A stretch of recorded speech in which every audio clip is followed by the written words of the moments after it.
Very end, there was another resource, well, that will come back to haunt him, but we think it's not even in his mind right now. He doesn't even need to forget about it because he was looking at the middle game, and that's a good thing for him right now as we blitz our way into game 3 of 6. Wow, Hikaru Nakamura, he's gone back to his childhood favorite with black, the King's Indian defense. He used to play this every single game against D4 up until he reached the upper echelons of chess, and it was so effective. He took down so many world-class players. He was known as an attacking genius because of this, but he's gone away from the King's Indian in recent times. The fact that he's played it now shows he wants to be aggressive, he wants to be on the front foot, and he smells blood. Going back to his roots, Hikaru Nakamura, this promises a mega entertaining fight. And the other big expert of the King's Indian defense is none other than Garry Kasparov in his biggest days, at his peak. The one player, Magnus Carlsen, believes is actually better than him in the history of the game.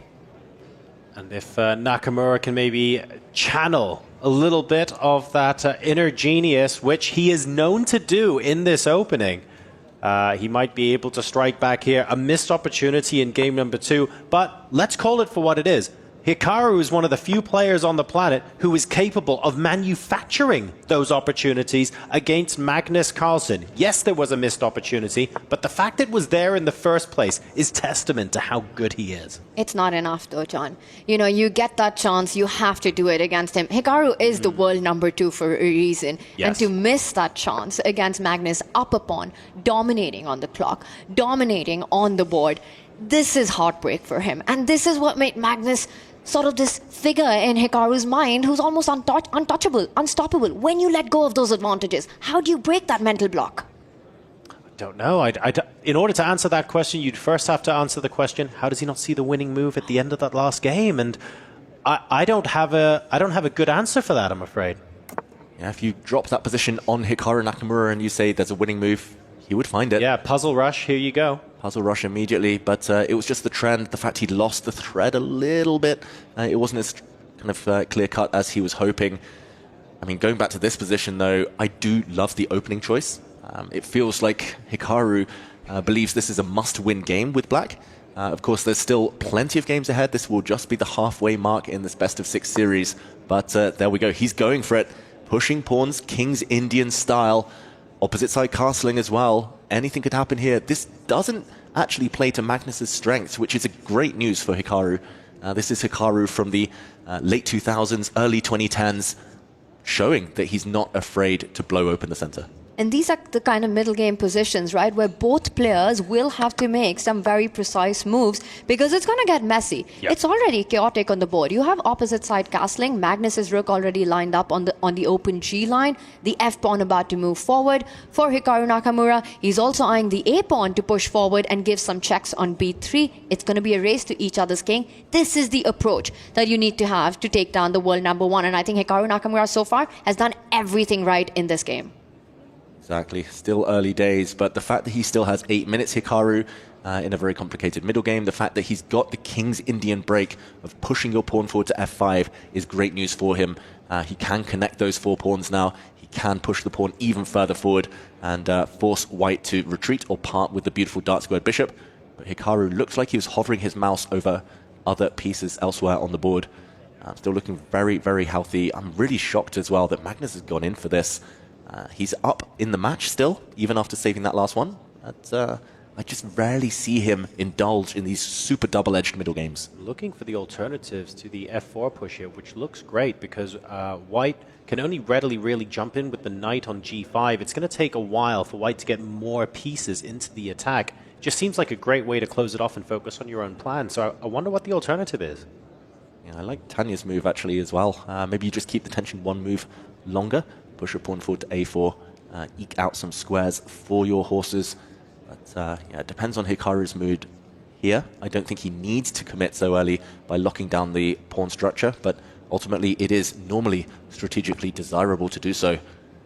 Whether it's F4 or A4, Hikaru needs to make his decision quickly because Yes. in these kind of openings, you know, when there are all the minors and the majors still present, trades, any sort of simplification far off, it's a race to each other's king. You're talking about aggressive attacking play. Critical decisions lie ahead. There will be plenty of those.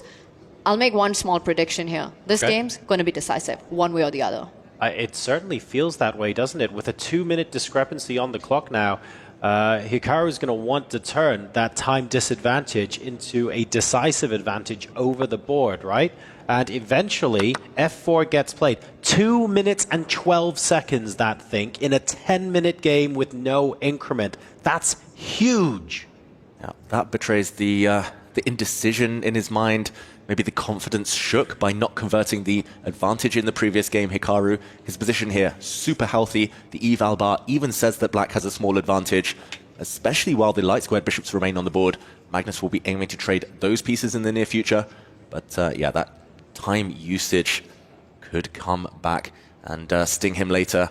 We'll see what Magnus has up his sleeve. I wouldn't be surprised if he takes a timeout, puts his king closer to the corner. Look, we have good news, right? We have talked up many players who are very, very quick with the mouse, very, very quick with speed chess. Well, guess who they all look up to? Guess who Big Daddy is as far as that speed is concerned? And that is Hikaru Nakamura, okay? So, yes, he's a minute and a half down, but we trust him to do more with 30 seconds on the clock than anybody in this competition. That's right. Him and his teammate, the two Falcons, they fly fast. Exactly. And Magnus, in the meantime, has lost a couple of moves there, Tanya. He jumped forward with his knight, pawn kicked it away, and he's gone back. But Magnus perhaps is arguing that that pawn is a weakness. Once the rook slides over to the g6 square, it can become an easier target on h6. So creating those attacking points next to Hikaru's king, provoking that pawn push, it cost him time, but got him a target on the board. And now the black queen likely to move to connect the black rooks. Very logical there. For white, the light squared bishop is a bit of a bystander, doesn't really contribute. The white knights don't have any good jumping points. White queen a bit locked in. It does feel like, okay, no big weaknesses for white, but it does feel like your pieces are somewhat blunted. Don't think Magnus is going to be happy at all. He likes active middle games, if anything. He likes his endgames too, but in these types of positions, very hard to come up with a plan. Human terms, so hard to be accurate. This is a tougher position for Magnus to play than for Hikaru with the black pieces, that's for sure. But Hikaru will have to make some very committal decisions. You know, once he's maximized his piece placement, he will have to look for those pawn breaks. Or maybe not, because Magnus is the one bringing on the He's fight here. doing it for him at this rate. Very interesting stuff, and the A line is now open. But both sides of the board open at the moment, so high risk, high reward for both players. Interesting choices from Magnus. It does buy him a little bit of breathing room. Does, although black owns the open file, the G file. The black rook can come in at any moment. The white king, I'm going to say, is much more airy than its counterpart. The black king looks pretty safe, pretty well protected in the corner. Hikaru, we see his screen. He's about to play the move bishop g4. There we go. Putting some pressure on white's knight. I don't think he wants to trade yet, but if given the opportunity, he might even grab the white h-pawn. Magnus goes on the defensive, and Hikaru is playing on both flanks here, Tanya. That is amazing. You know, he's making use of every single possibility on the board. He makes one move on the left side and then on the right side. Yeah. He's asking Magnus for a decision. If Magnus pushes that b pawn forward, he's blocked all counter chances on that queen side, giving Hikaru essentially a free play all over the board. But does Magnus even have the possibility to keep the tension? Will we see the streamer's favorite move played against the world's favorite streamer? Will that be en passant? No, en passant, it's a one-time offer. Magnus could have captured the c5 pawn a moment ago, but that is no longer on the cards. Black's knight looks super strong now. Can't get rid of that one on the b4 square.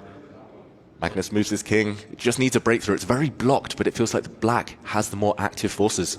Keeping the position just a little bit closed. At the Esports World Cup, en passant isn't legally enforced. Of course, you don't have to take it. And we've chosen not to on this occasion. Queen now moving to the stronger side of the board for the black pieces.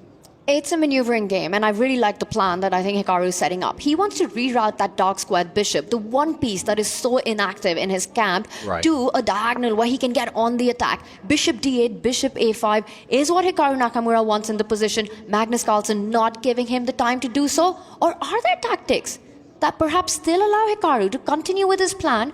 Now that we spot that the king on d2 is lined up, he goes for it. Knight takes knight, bishop a5. Nice. Pin it, win it.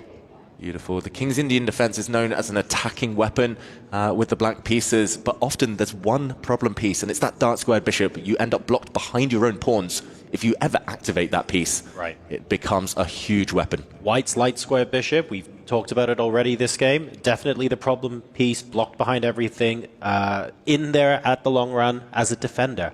Black's dark square bishop, blocked behind everything, but the A-file was opened up by Magnus Carlsen a couple of moves ago, and that has presented Nakamura with an opportunity to shove that bishop over to the A-file, and it looks like this is going to happen. That dark squared bishop is suddenly going to become a very active piece staring down at the heart of White's position. It's from zero to hero, you know, that bishop has transferred itself to a square where it's perhaps going to be the strongest piece in the position targeting Right. White's king. And love how Hikaru's played on all flanks, right? We're talking about the left side, but let's point out the queen and the bishop on the right side are about at least threatening all the time to win that h5 pawn as well. And you said it yourself, Tanya. Hikaru is also pretty darn good at grinding everything down. David, you agreed. This is beginning to look like Hikaru giving us a little bit of that as well. Perfect game so far, but we said that about his play in the second half of the earlier game, in game 2. He couldn't True. finish that one off. This one's still very blocked. He needs a breakthrough. Good move there. Very important move by Magnus to occupy the A file to prevent infiltration. You still need a next step. And yeah, I'm going to say overall, though, no matter what happens in this game, this is exactly how Hikaru needs to play. Aggressive opening, King's Indian, push pawns, try to go for the opponent's king. White's king looks pretty safe, surprisingly, despite being in the center here, quite far advanced. But yeah, Hikaru, even if he doesn't turn this one into a win, he just needs to take inspiration from it. He's played fantastically so far.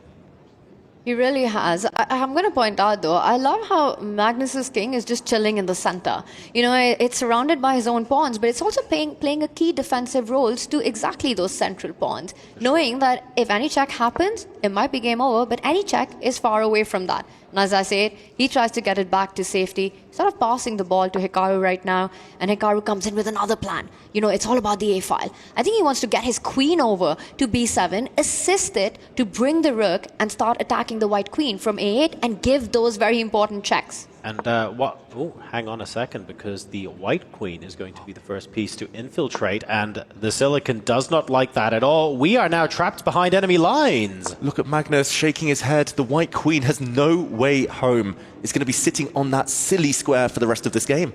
And the light squared bishop, it can come and start targeting it. It almost, and it does. Is Magnus Carlsen about to lose his queen? We need to see Magnus here. Hikaru just needs to get his bishop out the way. We see a round of applause. The crowd goes wild. Hikaru fans there in the audience here in Riyadh. The white queen is still alive for now, but all you need to do is bring the bishop across. She's only got one safe square. Then you slide the rook. That Magnus Carlsen's queen is about to fall. He plays on. Hikaru Nakamura has to take this point, though. He has to. He can't mess this up for the second time. Team Falcon, big support there. The home favorite team, Magnus Carlsen resign. Hikaru Nakamura is back in the match. Hikaru comes back swinging. King's Indian